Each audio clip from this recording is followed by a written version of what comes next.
I gotta wait for the thing.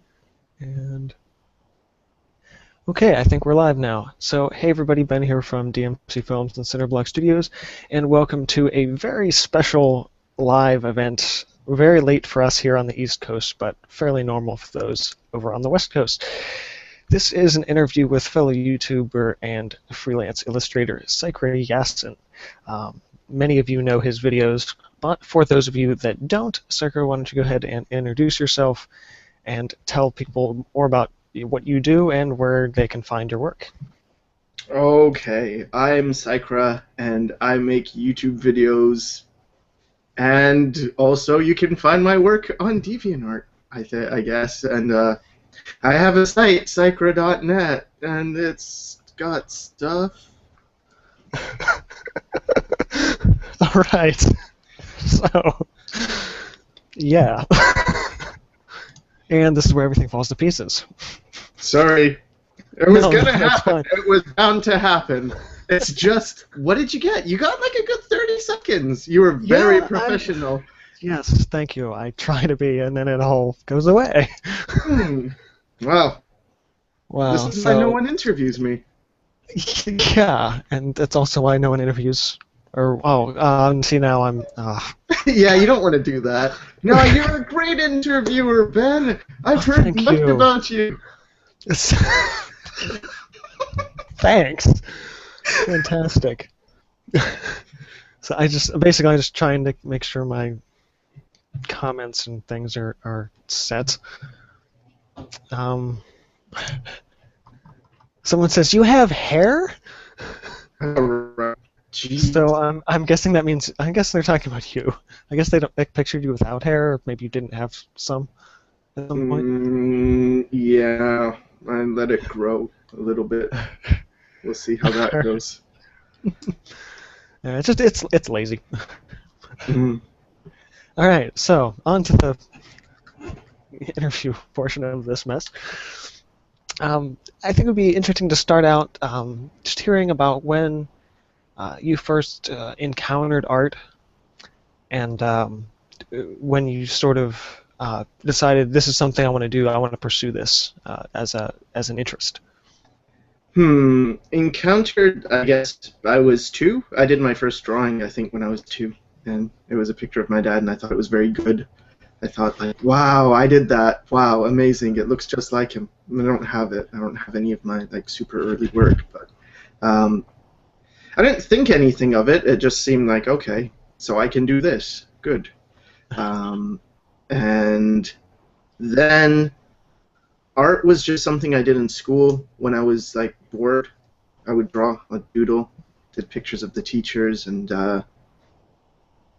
superheroes and stuff. Pretty normal, I guess. And I was always one of the best art kids. I wasn't, like, always the best. There was, like, 2 other kids in school in my grade that were, like, equally good or better. And but I thought I was okay. And then I got into high school, and I saw people who were much better than me. And then I thought, oh, okay, yeah, so there's that. But yeah, I didn't want to go into art. I wanted to go into science and be smart. And instead, I dropped the S&M, and I got the art. So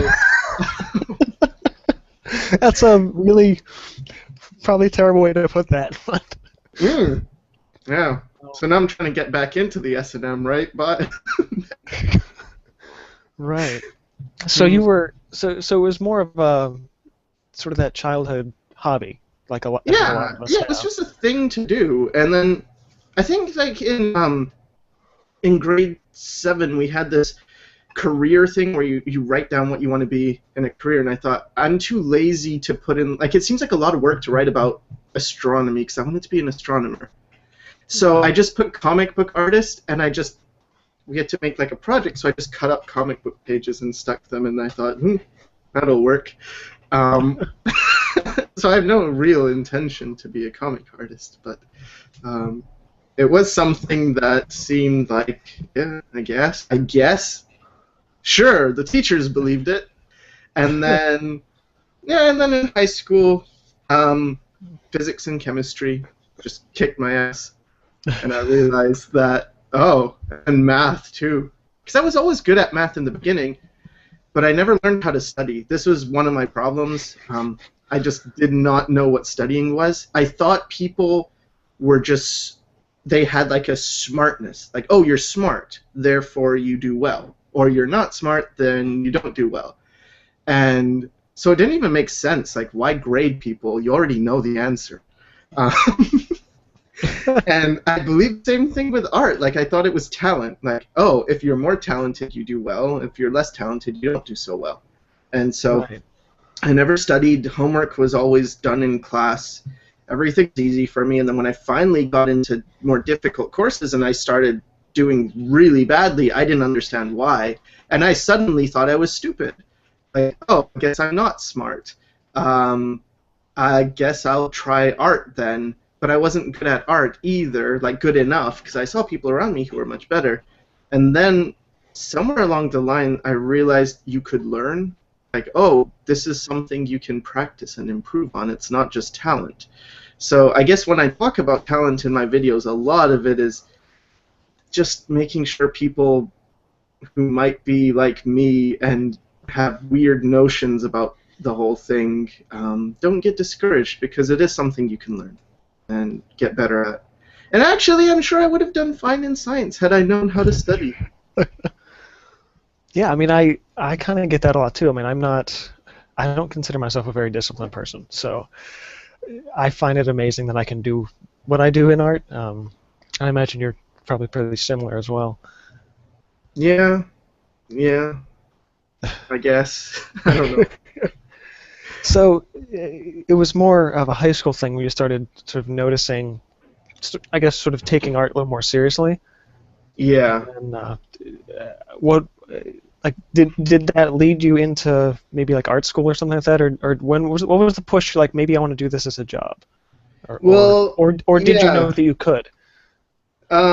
So in high school, at the end of high school, along with like grade 11 and 12, I found out I have some mental illnesses. So that was fun. And so I was actually in the hospital at the end of grade 12, but I had planned to go to a local art school. And there was confusion about transcripts, and I didn't get in, and then I applied to this other college, and then same thing. And so it was just like, oh, okay, so I missed my chance for that. So I thought, okay, I guess I'll take a year off and just study. Um, and I remember seeing the work from the schools that were nearby, and they weren't that good. It was like, it was okay, but it didn't feel that good. And their whole thing was, we teach creativity. So for your portfolio, you were supposed to have like wire mesh sculptures and cardboard box calendar things. And I was just like, I want to draw. Can you teach me how to draw and paint? And they were more like, no, we must expand your mind, make paper mache masks. And it's like, I don't know. So then I started doing figure drawing when I got out, and I just would. I had to take like transit, and it would take like 2 hours. And I would carry my bags and then go to the figure drawing place, and it was in a pretty rundown part of town. But I found a dude who was teaching as well, and so I studied with him for a few times, and he was a painter, and he had gone to the school I was thinking about going to initially, um, but it seemed like a lot of what he did was self-taught. And then I was on forums and things, so I was on a lot of anime forums in the beginning, or how to draw. Like, it was art forums, but geared towards the anime side. And I made my own forum, and then more hospital time. And yeah, so there's a lot of that where there's just like big periods of like, yeah. That's still that's I mean that's really cool. But I do want to ask you a little bit about the forum. But there was a comment in, someone was asking about where to put the questions. You can do that either on Google Plus or on the YouTube video, I will look at both of them. I'll just try and keep trying to monitor them about at the same time, and we'll try and have a section for you questions from you guys at the end of the interview. But back to your section on the forum, I wanted to ask what sort of was the driving factor of wanting to sort of make the forum, because like there aren't many people that are making forums. They'll talk to people in comments on like a blog post, but it's like you took the step to sort of build a community around sort of your passions in that way. It's like, so like what was the conceiving factor there, and It's because I was on this forum called Julie's How to Draw Anime Forum, and it was by the artist Julie Dillon, and it was pretty popular at that time. Like, it was the most popular anime art forum, and then Polycarbon and other forums came up. But it had this policy about nudity that you weren't allowed it, and I thought, but we are artists, so, and there was a lot of, it was very G-rated, and so I made my own little rated R forum where anything goes, and people were swearing all the time, and it's just like, whatever. So, yeah. Yes, no censorship. okay. So that was the impetus to create the forum. That's kind of really important though, especially I think in just the whole of the industry is trying to play to do something you love, that not worrying about censorship in some ways. And I think in any online community, I think we have to deal with that a little bit. But the fact that you took the time to sort of create your own, I think is really a great move for one. But I think inspiring for a lot of artists that maybe don't have that kind of community or want to be part of one and don't know where to find it. And I think it's really really great that you were able to create that for yourself and for others. You make it sound so noble. That's what I learned in school, to use my broadcasting voice. So I okay, where am I at? Yeah. So one thing that's differs between the two of us. I am very much a traditional painter, and you're very much a digital painter. I'm curious what brought you to digital painting and what you found as being appealing in that. I mean, I imagine you started, whether that be drawing traditionally, I don't know if you painted traditionally at all or not, but like what brought you to the digital medium? Well, in the beginning, it was just being part of the forums and people were doing that. And I was using a mouse at the time and just coloring in my pictures, and then I bought a small Wacom Graphite, and it was like really small, 4x6. And then I got it. I'm sorry, I hate to interrupt here, but which do you remember which Graphire it was? it was blue and gray. Okay, it might have been. I used a Graphire 4 up until I think earlier this year. Dude, so. You are way beyond me. Like, mine was not Graphire, maybe Graphire 2. I picked up an Intuos Pro though, so I'm moving now. Yeah. So anyway, so I was using a Graphire, and actually I was doing traditional painting, and that was my thing. Like when I studied with the first guy, I was studying oil painting, and I had continued to study oil painting throughout with different teachers. But yeah, I thought I would be a traditional painter. I thought I was going to be a fine artist. And digital was to color my anime-ish pictures, but then I started to get out of that because I wanted to mature and do more realistic stuff. And there were other forums, like Concept Art had just come out, but I was intimidated by them because concept artists were doing things I just couldn't put my head around, like how that was possible. And I didn't really have an interest in it. It's like, oh, it's big tanks and mechs and environments that look great. That's not really my thing. I'm going to go draw people now. So I didn't have a huge interest in digital in the beginning. It was more like, I can color my pictures. So was there maybe another artist or something that maybe you saw online that was sort of a catalyst to make you really want to try digital painting in that way, or? I don't know if it was just one artist. I think it was just the people I was around in the anime forums, and we were all pretty much. I mean, that was really the way to color that I was seeing a lot. And some people were using a mouse, and some people were using a tablet. And I just remember when I first got my tablet, it's like, whoa! It was hard to use. It took me a week just to draw okay with it, but it was so much easier than a mouse that it just felt like a huge leap. This is amazing. I can actually do something on the computer. Uh, Uh, and then I looked at a bunch of tutorials. I used to do web design, so I was okay with Photoshop for that, and I learned a bunch of tips and tricks on how to make effects in Photoshop. Not nice effects, but just like really cheesy, render clouds, and then you put a blur on it, and then you add noise, and then it looks like metal. It's like, look, it's metal. Yeah. yeah, I mean, I think that's how a lot of us start in any medium. It's just kind of let's see what this does, you know. Mm. It's just trying to figure that out. All right, so I think we're gonna move into some of the heavier hitting questions now. Oh.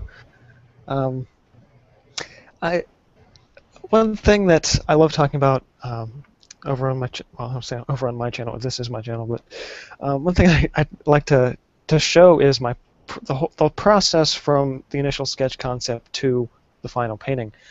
What does your process look like from the sort of conceived idea to the finished product, or is there a process? Do you just sort of go in blindly? Mm, well, it depends if I'm doing work for clients or personal work. So personal work, I just scribble and I find stuff within the scribbles, and then I just make it into something.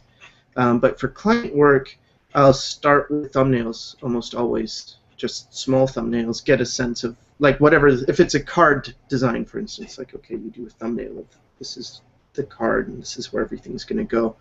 And then you do a few of those and you pick the best one, and then I blow that up to a big size, and then I just add more and more detail. And it's very much making big moves and then refining it. Always making smaller moves, but starting with the biggest possible move. So when I first color and have my line art done, it's just fill the whole background with one color. And then block in the big values, block in the big color shapes, and then start making it more and more refined. Nice. I think that seems to be a similar flow for a lot of artists doing client work. Is sort of Mm-hmm. this kind of like start loose and then work into detail. Um, Seems to be, I think, the easiest thing to do to be sure that you're not irritating your client. I Mm-hmm. guess would be the easiest way to put that. Um, but yeah, I just realized I should have done a better job at transitioning these questions because they're huge leaps and things. Mm-hmm. But uh, a lot of people talk about influences that artists have. So maybe someone's inspired by the old masters of that came before them, or their contemporaries, or what have you. I personally, I'm very interested to hear about the artists that inspire you, both living or deceased, past, present, whatever. Probably not future, because I don't know how that would work. Um, so it's like artistically, who do you look up to and strive to be more like? So you can say, I want to be like them someday. Mm-hmm. Well, starting out, when I switched to realism, it was because of an artist called Bouguereau, and he's a fine artist, classical painter from France, and he had done these really realistically rendered things, and I felt like if I have his skill, I'll be able to do exactly what I want. And then after that, it was very much Craig Mullins. He's a concept artist, and I just loved his compositions, the worlds he created, everything just seemed so rich. And now it's Kim Jung-gi, and he's more an artist I admire, more than someone I like. I don't think I want to be like you because I don't think I can be, but he's someone I look up to as like, wow, you inspire me so much. Um, but there is an artist on DeviantArt, I think his name is Zeroness, and he, man, it's so frustrating because I saw his, like, this picture he did of Ryuko from Kill la Kill, and it's like, that is what I was gonna do. Like, that is my style 10 years from now. That is what I was gonna be. You're there already. And I thought, oh man, I'm gonna be so original, and then it's just seeing. It's like, yep, pretty much that's it. Now what? So now I don't know. I'm just doing my own thing. Because now I'm afraid if I actually go down that path, it's like you're just a clone of that dude. He's way better than you. No, no. Well, off of that, I think all of us as artists deal with some level of jealousy to other artists, to those that are better than us. That you're just like, oh, nah. Like you look at someone who's such a higher level than you are, and you keep comparing yourself to that, thinking, oh, I will never be this good. Is that like how are you able to deal with that, or are you? Is it something that just frustrates you to? Well, I'm glad the dude exists. I'm really happy. When I saw it, it's this combination of like happiness and like, oh, I wish that was me. I wish I did that picture, and then, but I don't know. I feel like in most cases it's attainable. So it's more like, well, yeah, in time I will be that too. I just got to keep working hard. I don't. It's only like Kim Jong-gi. He's pretty much the only guy who I feel, no matter how hard I work, I will never reach. But I started to also shift things in terms of just being more me and doing my own thing. And so it no longer becomes scary. The only reason why that guy that I'm talking about seemed so scary is because he did stuff that I thought I would do. It's like, this is so close to what I wanted to be, that it felt like my own style was perfected by somebody else. And so, but now I feel like my stuff will evolve in its own direction. I shouldn't have this expectation of this is what I'm going to be, because I don't know. If you'd asked me 5 years ago what was I going to be, I don't know. I probably would have said an illustrator, and then 5 years before then I'm a fine artist oil painter. I do oil painting. It's like, yeah, you change, so there's no reason to believe I wouldn't change. Yeah, that's an excellent point. I think it's a great tip, especially for younger artists who I think are expecting themselves to be at a level in a certain number of years or something. There's somebody over in the Google Plus Q&A found the artist who you were talking about on DeviantArt.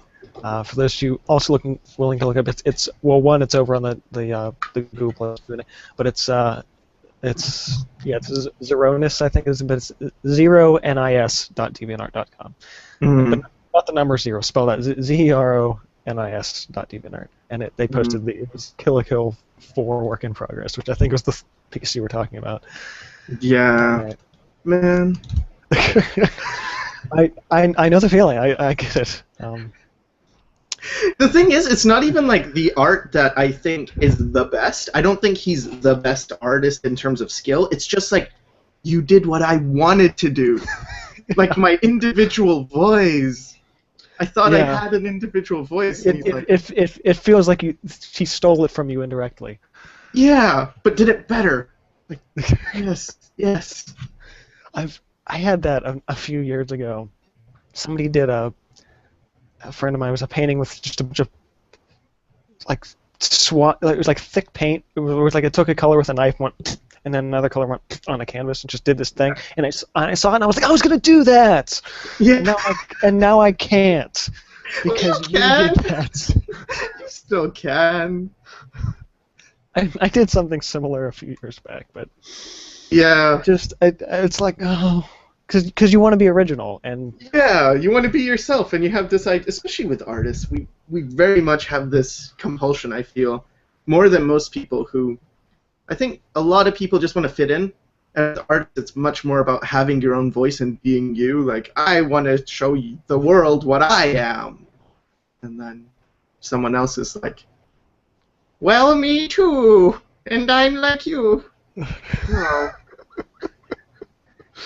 I guess it's very much like going to, like how girls would dread going to a party and there's another girl with the same outfit. Right? It's just like, no. Wow. We can only speculate. Oh, Yeah. man. I don't dress up in girls' clothing and go to parties. Anymore. Anymore. No. No. That was a joke. Alright. So between the two of us, we do video tutorials. And offer advice and teaching and such. And I think somebody in the comments had a question similar to this. What was it about, whether it be YouTube or otherwise, that made you want to start teaching in a way? Did you see a need, or did somebody ask you something and you wanted to start? Like, what was the thing? Is like, I feel like I want to make tutorials. It was that I have this feeling that I want to help people. I don't know if it's good or bad. I used to think it was good, but I don't know. But then when I first wanted to make tutorials, I didn't. I like sat on my hands for a while because YouTube had just come out, and I already had the idea of like, okay, let's look for art tutorials, and there were none. And I was like, okay. And then I was thinking, like, should I make tutorials then showing what I know? And it's like, no, you're not good enough. You can't do that. Who do you think you are to make tutorials, Tech? Like, but it's like, but no one else is. And so I did. I started making tutorials of like what little I know, because I thought, okay, I don't have to make it for professionals. I just have to make it for someone who is one step below me to help them come to my level. So if I can give them a piece of advice that's like, oh, this was really hard for me to figure out, here, I'll give that to you, then it might work. And then soon after, guys like Mark Crilly started to make videos, and other people started making videos, and then there's a swell of art people making videos. But yeah, it really started out just because no one else was. And I thought, yeah, it's okay. As long, it doesn't matter what stage you're in, you can always help someone who's just below your stage. And there's always somebody who's, who could learn from you, I feel. Yeah. Yeah, that's actually something that has kind of taken me a while to figure out. And I think it's interesting that you started so early on YouTube. And, I started in 2006. Yeah, I didn't come to YouTube myself until 2008, but I didn't put up a tutorial until like late '09, I think. I don't know what it was. But I like how you say you were sort of filling the void of there not being tutorials. Yeah. I've told a similar story on my previous live shows about how I wasn't really satisfied with what the acrylic stuff was out there. Yeah. And so I think it's interesting that we sort of share that. We could sort of wanting to teach and sort of help someone out, but acknowledging that you're not teaching like the advanced stuff. Yeah, yeah. So it's see, I should have put this questions are all out of order now. Hold on, let me see. Stop and think for a second. Awkward pauses are the best. I can fill it with music if you'd like. That's okay. Okay. I don't want to get pulled from YouTube. Oh. No, I was just gonna sing, but it's okay. Oh yeah. I don't know. Let's not. Yeah. Let's not. You could be an amazing vocalist. I don't know, but for the sake of this show, let's just not.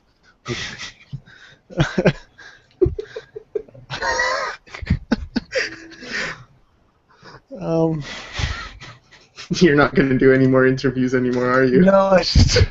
Ruined it for you. Oh God. No, this is just how unprepared I am. I take the time to type questions, and I don't take the time to actually look through them. Um, so this kind of goes back a little bit to what we were talking about before. My recent live show, I did sort of a rant on traditional versus digital because it comes up a lot, and it annoys the hell out of me that it comes up at all. I'm interested in hearing your thoughts on sort of one versus the other, sort of your thoughts, pros and cons, as well as if there even should be a debate. Personally, I don't think there should be, but yeah. So like when it comes up, I'm sure people ask you as well from time to time on the matter. But so what are your thoughts on this idea of traditional versus digital as being separate versus sort of one and the same or similar? It's when I was starting out in school, it wasn't traditional versus digital. It was oil paint versus acrylic paint versus watercolor. And it's like, oh, oil paint's the king, and people were doing acrylic would get sort of like, we're not as good, oh no, and then the watercolorist is like, but it's like, it's different, but it's the same thing. It's all art. It's just different tools. And so with digital, I viewed it very much the same, like, what's the big, it's the same thing. I'm using the same hand to draw. The skills are transferable. There's things you can do with digital that you can't do with traditional and vice versa, but there's things you can do with markers that you can't do with oil pastels and vice versa. It's all the same. So I don't know. I feel like it's not really important. Unless you want to sell work, then yes, I can see why a physical, traditional canvas is worth more than a print. Like, I get that. It makes sense. It's like, because of value. And also in oil painting, I know you're doing acrylics, similar with acrylics, but like for oil paintings, for instance, the light changes. Depending on the time of the day, the painting will actually change. Yeah. I haven't seen that happen in digital yet, but it is something that's really... Thanks to screen brightness. Yeah, it's just some dude, every time he's just adjusting his monitor settings. It's like, oh yeah, man, I got an oil painting now. But no, I mean, they have certain qualities that digital work doesn't, but I think digital is great for learning because it's so much cheaper. I mean, you must understand this. The price of paints is... Right. See, that's actually really interesting because I say that on the learning side, traditional would be cheaper because the initial investment is lower. Because it's just like a couple, just like some pencils and a sketchbook. My argument from my last show was the initial cost for digital is actually a little bit higher because if you don't have a nice computer, you usually need to get one that's going to run the program you want, as well as a tablet which is going to run. I think Wacom's basic one is like $79. And for a lot of people, especially young, like teenagers who may not have access to this, that's not really an option. That's true. It's true. I mean, traditionally, you could go all caveman and just pick up charcoal, right? Yeah. Go on a cave wall. It's not expensive, so I get it. But for me, I would go to the art store, and it was terrible for me. I did the same thing when I used to go to comic book stores, like $200, boom, it's gone. Yeah. You think you have money, and now you don't. And it's just like a kid in a candy store. I would see that, and it's like, I could use that brush. Whoa, look at that paint. That looks cool. I'll buy that. Whoa. It's a disease.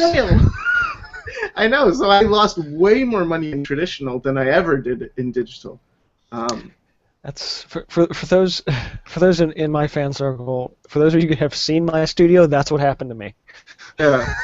Which is why I try not to go to the art store more than once every 3 to 4 months. And now I have like dozens of dried out oil paint tubes. Wow, that must have Each taken a one long is time. like $20 right here. It's How unusable. long? I don't even understand how long you would have to have oil paints for them to dry. Dude, it's the oil. Like, okay, so what happens is, It seeps out. Yeah, that's why I don't yeah, use yeah, oil. it seeps out and then it dries, and it's because I got them years ago. Right. That's why I use acrylics. I know there's Acrylic. tricks to open them. I tried it. You put it Yeah. under hot water and things. It didn't work. It's done. It's done. Oh man. Yeah. The only downside to acrylics is if you let them sit long enough, the water I think in them actually starts to mold. So if you open Oh it up and yeah? smell it and go ooh, then Yeah. it's actually like moldy in the tube. Yeah, cool. That's a good plan. Hey, look at Replace everybody's clean tubes this with moldy cadmium ones. red. Oh my god, I didn't know cadmium red smelled like strawberries. What do you think? Does it smell like I just had an amazing thought. It's like you remember scented markers and crayons? mm, yeah. You And the have like dumb a kids lot. who would eat them. You have like scented paint where it's like red Yeah, is strawberry and blue is yeah. blueberry and black is like charcoal. Who would want I better not. black? I better not give Liquitex any ideas. No, they're better Yeah. than that. So anyhow, um, yeah. So nearing the end of my allotted questions, and we'll be getting to fan questions and those of you watching over in the both in Google Plus and over on YouTube. So if you have questions, start throwing them in now, and we'll be able to get to them in just a minute.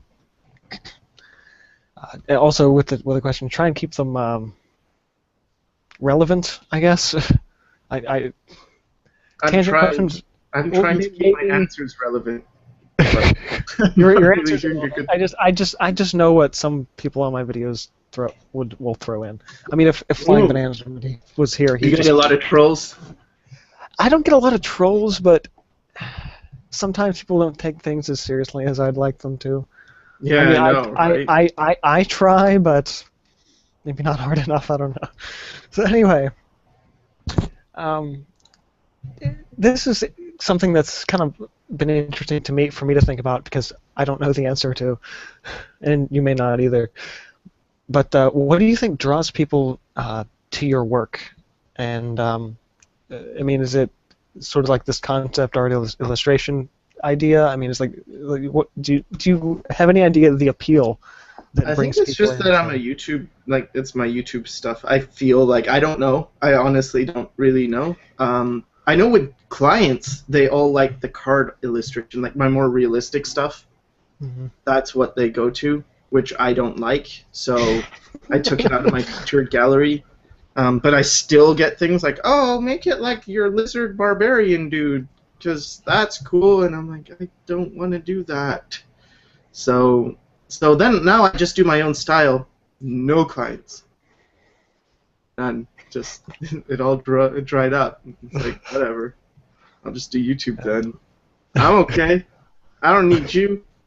Um, but yeah, I think it's a bit of a cost of doing yourself because in the industry there's like different tiers, and like the top tier is you get to be you and people pay you for you.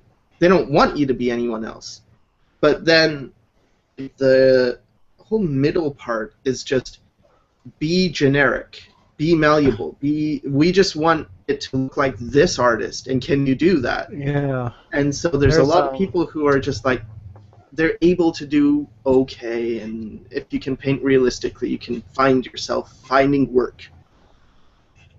yeah. I've been listening to this artist a lot lately by the name of Chris Oatley, and Mm, one thing he talks about a lot is being versatile in the mm, industry, especially in like concept art. Of are you somebody who has sort of like this holy grail of their own unique art style, or can you be more versatile to get the work that you need? And yeah, it's like what kind of artist do you want to be in that world? Um, yeah. So I decided I just want to be me. I don't want to do the whole Right, versatile thing. But you right will on. lose in the short term. Like Yes. Um, jobs will stop coming until you get to. I'm hoping. I mean, I'm hoping once I get my skill developed far enough, people will be like, "That is cool. We like that. Let do that." But for now, it's the scary middle period where you're not certain. But I think that's what learning to be an artist felt like anyway. It's like a dream that you think, is this possible? I don't know, and it requires so much work that you're just going through this huge stretch and not knowing, and then yeah, it turns out that okay, yeah, it is possible. And so that's my mindset with this next phase where it's like develop your own style and become good at that. And is that possible? Um, right. Yeah, I mean that's I think it's a conundrum for a lot of us trying to figure out exactly where we're going to fit in the yeah. market and in the industry. And I think that's really cool hearing that from someone like you who has sort of been more successful. I think at least comparative to me. I mean, I'm still sort of learning a lot of the marketing and business sides of art, but I think at every level we all sort of have like this idea of like, am I doing this right? Yeah. So, And that's why a lot of people are drawn to art school because yeah. it's as Um, if the answers are given to you when really they're not. Good luck.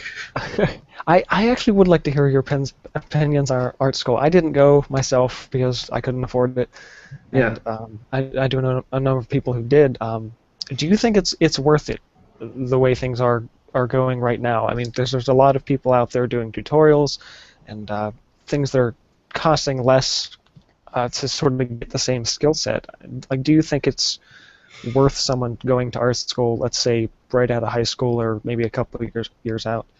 It depends who you are and how you learn, I think. For me, I am sort of able to motivate myself. But I almost feel like if you're not that type, it's it's very difficult. I don't think it's in general. I don't think it is worth it. And I've heard graduates of Art Center, which is like a great concept art, like a Yeah. lot of great people. I've heard good things about them. Right, and even like anyway, other schools, but they still are paying off their student loans like 10, 20 years later.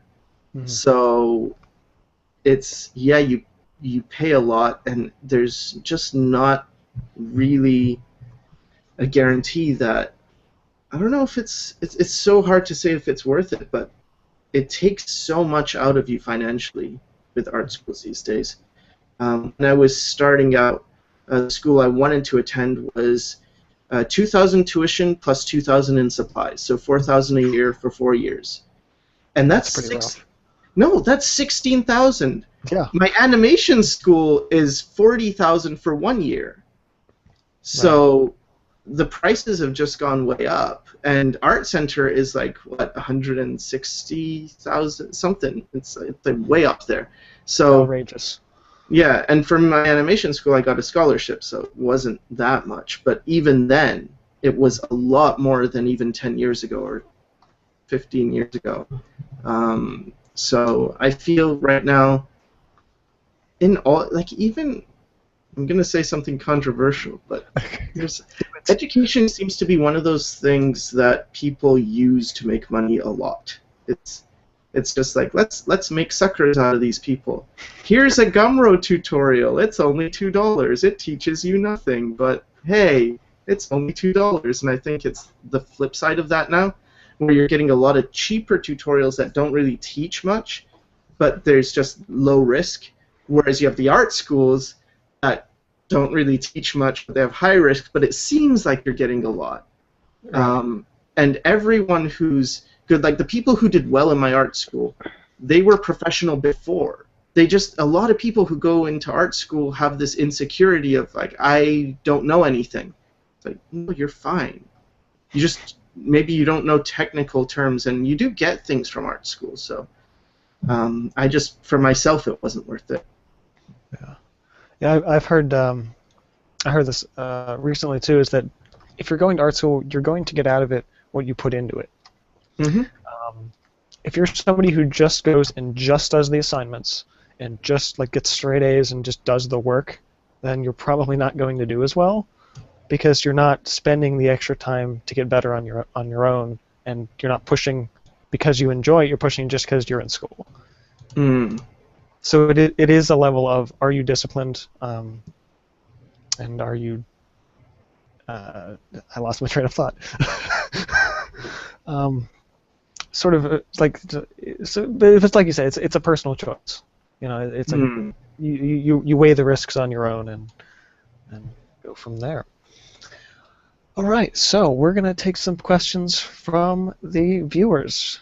So let me see what we've got. I'm going to do the Google Plus questions first, just because they're right here in front of me, and I don't have to look to my right to where my other screen is. So we're just going to scroll back over here, and let's see. This one seems sort of directly like they might be calling you out a little bit. But, they're asking, why did you choose not to be a part of the online art community on Facebook anymore? Anymore? What do you mean anymore? I'm not like Facebook. I just use for.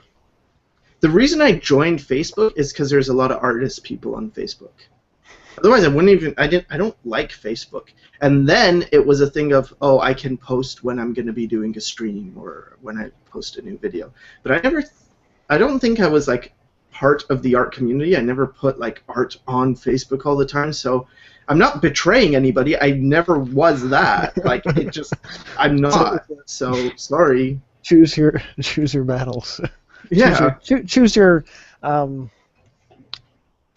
I guess media outputs, because I use Facebook a lot myself. It's good. It's very good to use a lot. Yeah. Right, and I use YouTube as my primary. Yeah. But then I have a Twitter that I just kind of sit. I'm like, oh yeah, I have this. Maybe I should put a post over here. You know. Yeah. So he's not betraying you. He's just. No, I'm terrible with all sorts of social media. I don't have Tumblr. I don't have an Instagram. There's probably new things that are just, they were born yesterday that I don't have either, that everybody knows about. Yeah. All right, so we've got, let's see. This one is just sort of, I guess, flattery. From Shrapnel Anime asking, by commenting on my drawing on DeviantArt, you have successfully made me cry from joy.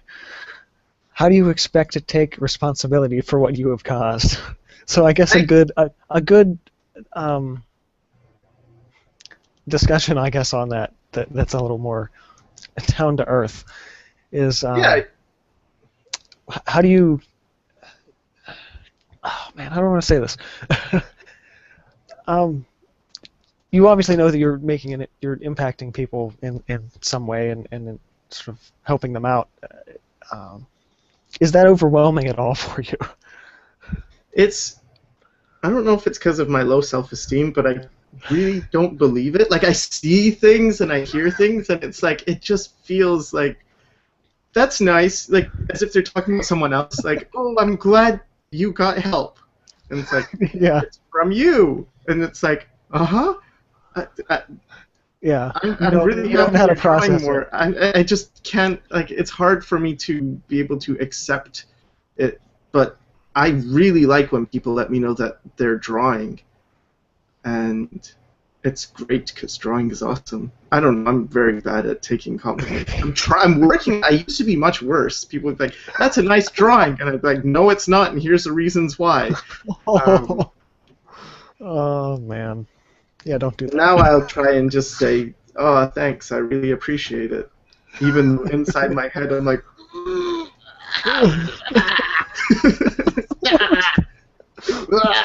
the gremlins, the art gremlins inside. You know how it is, Ben. Maybe not, I don't know. You don't have them? No, I sculpted mine. He sits up on my... Oh. I Oh, call him the drawing demon. He sits up on my shelf. yeah. I'll have to show you that later. Mm. Anyhow, this one's, I think, much more art related. Well, not that none of them are art related, but you know what I mean. Question from Raul Gomez Bastos. Hopefully I'm pronouncing that right, but probably not. He said, I've got a huge problem with proportions and angles, done a few exercises to try and improve it. Should I focus on it until I get, oh, wait. Should I focus on it until I get it, or practice other stuff like figures and gestures and hope I get better at proportions unconsciously, so I guess subconsciously? Mm. Mm. It takes a while.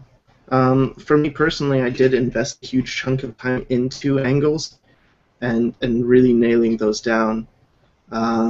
But you will get better over time, so I feel like either one, like just keep drawing, and you're always going to get better with proportions and angles. So you're just going to continue doing that. But I don't think it's a bad thing to really go hardcore into it. It's just you need a way of testing yourself. So, for instance, if you were drawing digitally and you're trying to match a photo, then I would recommend after you're done the drawing, actually put it on top of the photo on a different layer and then turn it on and off and see, like, hey, what am I getting wrong? Because you have to find that to fix it. It's the same with, sometimes people will tell me they have a problem with drawing eyes too big, and then the way to solve that is to draw eyes too small. Like, draw them way too small, like what you consider way too small. And then what will happen is, what happened with me is I would draw them small, and it would be like, that's still okay. So I'd draw them smaller until the point where it's like, that's messed up. But then when you get to the that's messed up area, you just move back a little bit, and you make them a bit bigger than that. And then it's like, oh, I no longer draw eyes too big. I draw them right, because you push the pendulum in the opposite direction, right? And then Right. it'll come down into the center. So That's awesome. I should say one thing I love about your videos is that you're really good at explaining things. Um, that in particular actually really helps me out because I am afraid. I'm like so afraid of anatomy in people, and I don't touch it. I don't go anywhere near it because I know I'm terrible at it. But I know if I worked at it, I would get better.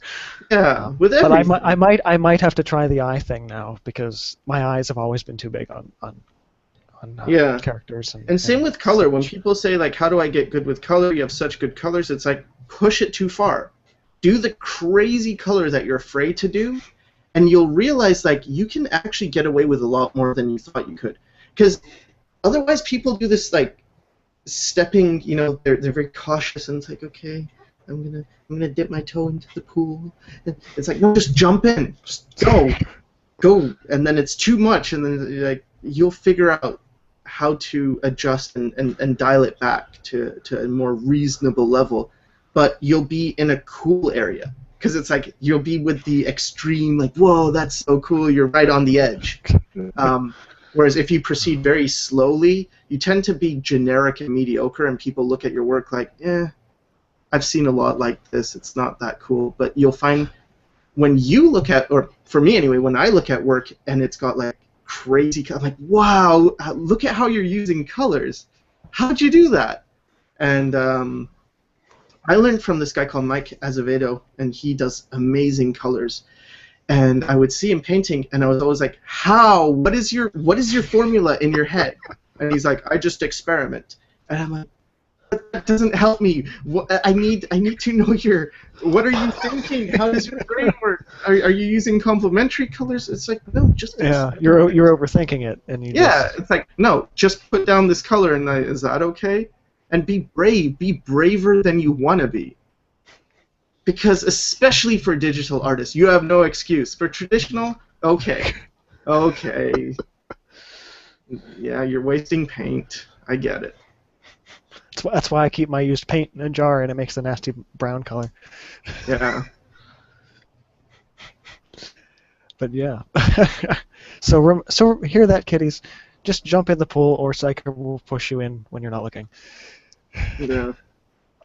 So great question here from Says Rivers. That's maybe it's Chez. It's CEZ Rivers. We're looking over to the YouTube comments now. Um, have you ever felt like quitting drawing? If so, how do you deal with with these kind of problems?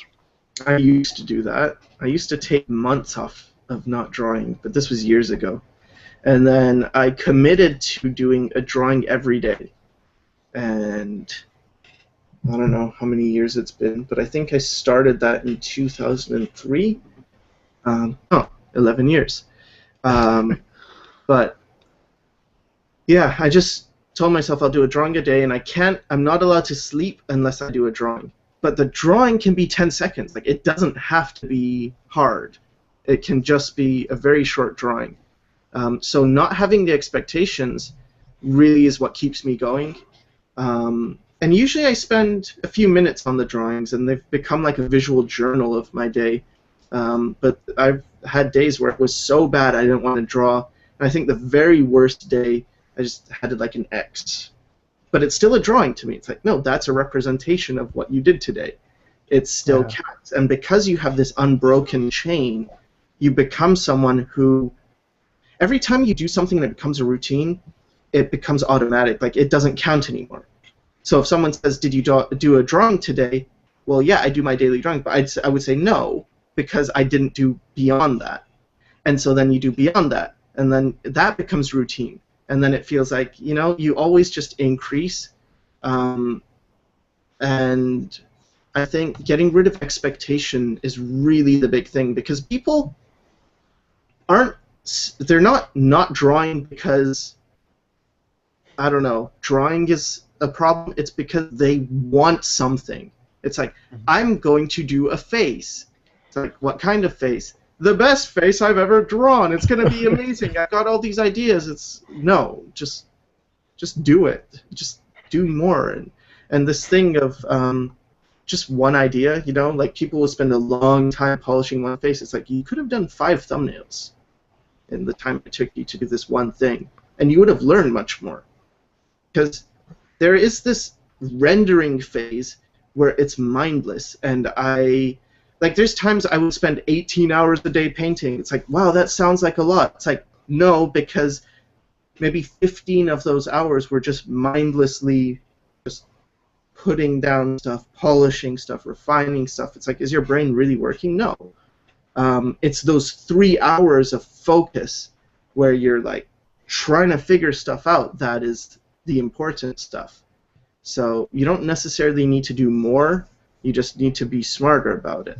And expectation is the worst thing, I feel. It's the biggest. It cripples you to think, I need to do this and I want to do this, because now you have this thing, this object that it's like, I am trying to get that. Well, what if you don't? Then I failed. Whereas if your goal is just to I'm going to make 5 faces today. No expectation. I'm just going to make 5 faces.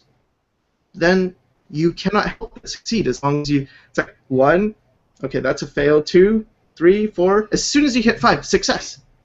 You are guaranteed success as long as you don't have these preconceived notions.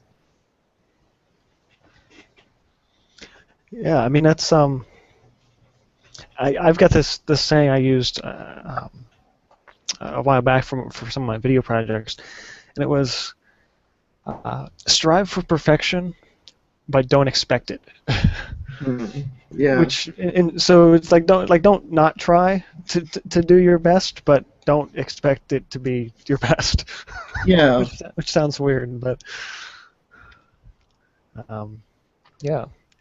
So back to questions. So probably only going to do a couple more here, kind of rounding out to about our hour. Yeah. Don't want to keep him here all night. I'm sure you have other stuff to be doing. Mm-hmm. Let's see. And some of the questions I'm seeing here, I think we answered earlier in the show. So once this renders and goes up, then tomorrow I'll have like time codes in the description box, so you guys can go back later and rewatch anything you might have missed. Let's see. Okay, I think this is probably a good one to end on. So hold on, there's something else I'm seeing. Um, oh, okay. We'll end on these two. So I already got two lined up, so nobody ask any more questions. um, so I lost it now. Because I wanted to. God. Hooray for inconsistency. I'm sorry, guys. Give me a minute.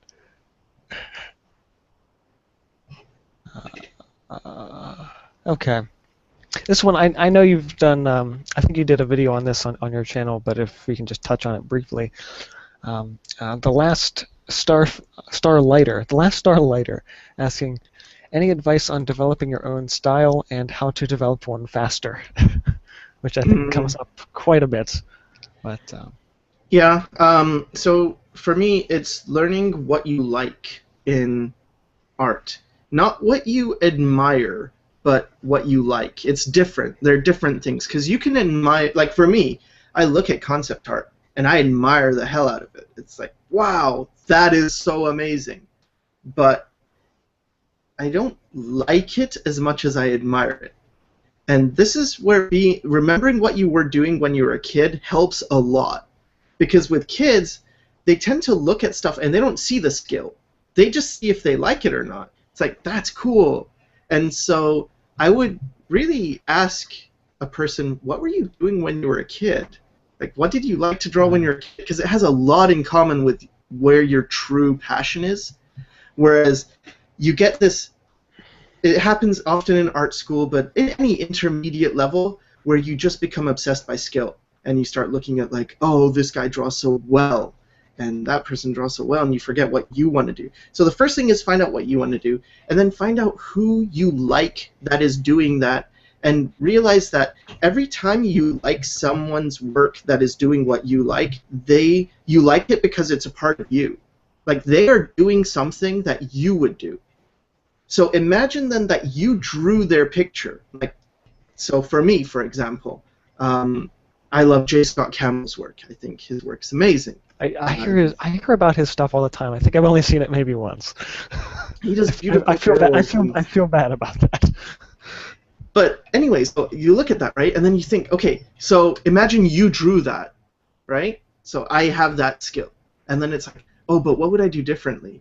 And it's like, oh, well, if it was in my style, I would do this differently. I would kind of change this because I like this and I like that, and I would do this.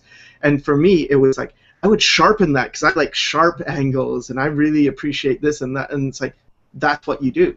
You realize when you see art that you admire in others, that's a part of yourself. And then you take that and you extract it from many different sources until you realize you're liking the same things. You know, you look at this other person's work and it's like, I like the composition. You like this person. Oh, I like the composition. It's like, why? Well, they both have really dynamic composition. Oh, I like dynamic composition. I see. So that is in my thing. And I think an answer I hear a lot is by artists is just do it. Your style develops over time. I agree. I say that. I agree completely, except that's for artists. That's for visual thinkers. I am not that. I have no visual memory. I don't remember faces. I can't imagine scenes in my head. When I read a book, I don't have like, hey, this is the imagery in my mind. It's all black. So for me, I had to do a workaround. I always do workarounds. So it's like, well, if I don't have that, how can I do it? And so I learned to recognize myself in others and look at gut feelings and things. It's almost like you're blind and you're trying to navigate the world, but you still can find your way, and then you create Braille, and it's like, hey, I can read. It's a weird way, but I can read. So, yeah. That's a great point. Because that's all I tell people. I'm like, yeah, just like don't worry about it. Just work and a style develops. Because I think that's what I did. I never paid attention to style at all. I just worked, and somebody one day was like, I like your style, and I'm like, what?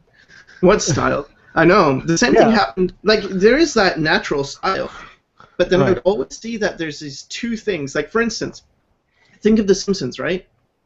Mm-hmm. Do you think it was his natural style to make Homer Simpson yellow?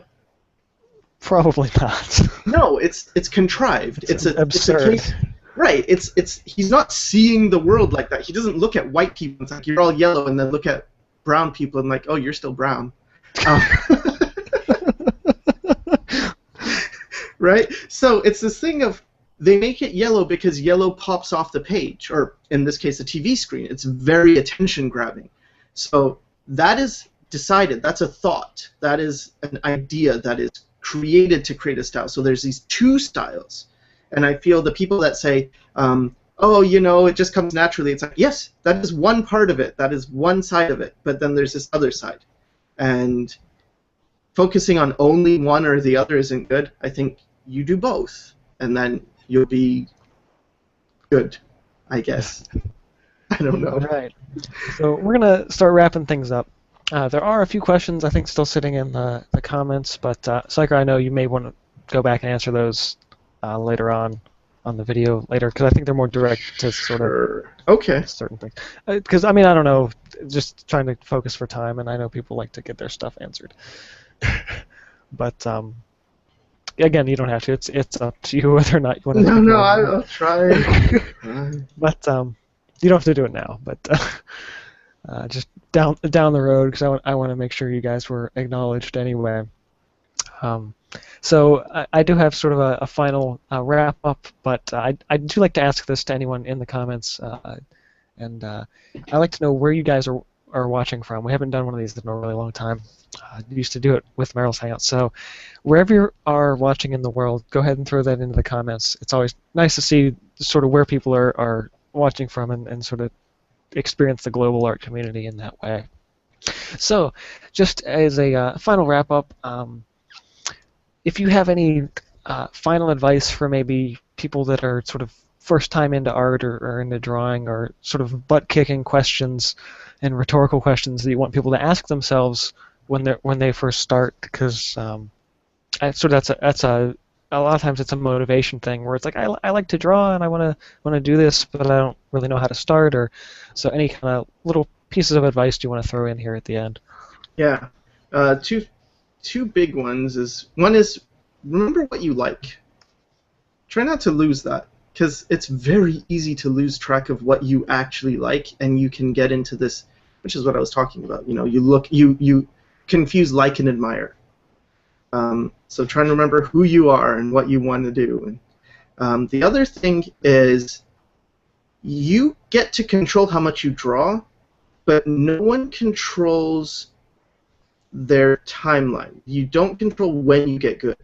So you've really got to get out of this thing of thinking like, but I'm this age, therefore. You don't know. Everyone's different. Some people are fast learners. Some people are slower. Some people are slow in the beginning, or some people are just painters.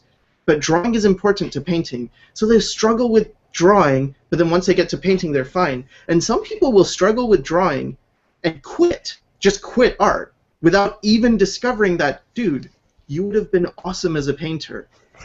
So we don't control that. So don't focus on what you don't control. You don't control time, but you do control how much you're going to draw. And by focusing on results and expectations and this, you're going to draw less. Like, think of it rationally. What is the way that you would draw the most? And it's with no pressure. If you have no pressure, you will draw a lot. By drawing more, you will get good. It's going to happen. Just by doing a lot, you will get good. And people often put too many things in, because it doesn't come right away, though. This is a year's game. For most people, it's a year's game. For cynics, it's 6 months, but he's cynic. So it's annoying. But you just put in time. And if you have these two things together, remembering what you want, what you like, so you remember what your goal is, and then just doing the work without any expectation of getting good at a certain time, you'll be fine. Before you know it, you'll be at a. You're never going to be there, because there's no there. As you get better, the goal just gets higher and higher. So there's that. But I think those two together, you'll do fine. You'll be all right. I believe in you. I'm a real boy. I'm a real boy now. All right. So we're going to go ahead and wrap this thing up. So just as a closing note, Sycra, if you want to one more time let people know where they can find your work and everything like that, and any additional sort of links to, well, not links, but websites or things you want to throw out there that would be good resources for people. So Yeah, yeah. like there's DMC Films and Cinderblock Studios is a good resource. You'll see interviews there by really cool people. I'm not gonna say who, but and Sycra, if you just Sycra, if you search for anything, I'm there. Like I'm not even on Tumblr, but someone made a Sycra Tumblr. So what's your DeviantArt? Wow. Sycra. What's your? It's all Sycra. Everything is Sycra. So whatever. If you're looking for me, that's it. All right. Easy to find. So thanks again, Sycra, for taking the time to let me pick on you a little bit and sort of the official roast of Sycra, if you will. Um, for those of you that are unfamiliar with my channel here on YouTube and my work, I am Ben Yockel. I do mainly traditional work, specifically acrylic painting, but I do a lot of different traditional type things, and you can find more about that by heading over to the channel and subscribing if you're interested. For my work and learning resources for artists, you can check out my website, cinderblockstudios.com. One such featured artist on my learning resources page is Sycra, nonetheless, along with a few others that I think are great jumping off points for if you're a learning artist or whether or not you have been in the industry or a while now. So basically, if you're a beginner or if you've been doing it a while, there are good resources on my site. So, thanks again to all of you watching. Oh, I almost forgot to shout out where people are watching from. So, before I do my fun thing, let's see where our audience is from this evening. We've got Germany, Finland, Mexico, let's see, Maine, another Mexico, Wisconsin, Brazil, Canada. You guys are awesome for tuning in all over the world. I know for some of you, I think in Europe it might be like 6 in the morning or something. But yeah, really dedicated. Love to see you guys here. Love to hear from you. And again, if a fan of Sycra or a fan of me, be sure to be subscribed to the channels as you see fit. And this has been here from DMC Films and Cinderblock Studios. See you guys next time.